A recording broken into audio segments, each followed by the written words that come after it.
Shalom, this is the minute Parasha of Mira Neshama, Parashat Tsav. In Parashat Tsav, I was struck when reading again verse 23 of chapter 8, which I'm going to read for you now in English.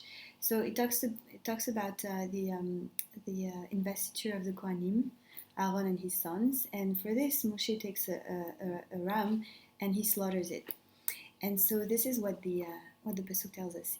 Moses took some of its blood and placed it on the cartilage of Aaron's right ear, on the thumb of his right hand, and on the big toe of his right foot. So he really this repetition of three parts of the body: the ear, the thumb, the foot, all on the right side.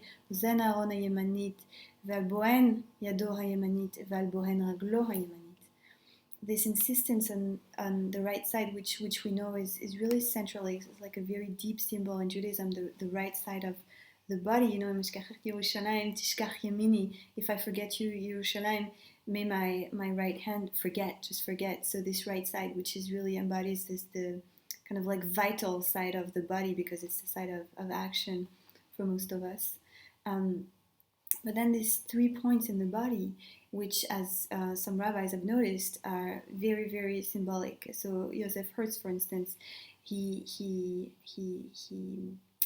interpreted this as, the ear being standing for our capacity to listen to the word of God, and the hand, which is close to the heart, like connected to the heart, our capacity to connect our intentions to the word of God and to the mitzvot, and then our feet, our capacity to connect our actions to the word of God.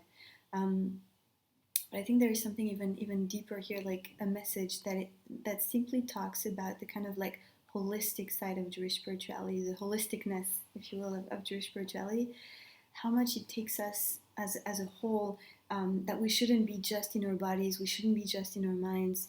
Neither is good, but that there is something that really about Jewish spirituality that is so embodied, so carnal, so physical, that we're going to take an animal and, vicariously through his life and his blood,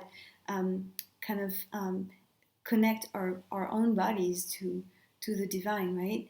Which we can see a transfer of that ritual today in the tefillin, in the ritual of the tefillin, because we're going to tie intentions to our head and to our hand and tie them precisely with leather, with animal, parts of animal body. So there's something here so physical, which is kind of like the Native Americans also, when they would kill an animal, they would really honor through his blood and heart and different body parts, like honor the soul of the animal and take the energy of the animal. So there's something here deeply, deeply, deeply carnal. And I think the kavanah I want to share with you about this pasuk and about this idea, not only of this physicality of Jewish spirituality, but also this wholeness, this holisticness of Jewish spirituality that really takes us as a whole, is basically, if we turn to our own lives and look honestly, how much do we connect our actions to our intentions? How much do we walk the way we extend our hands and the way we think?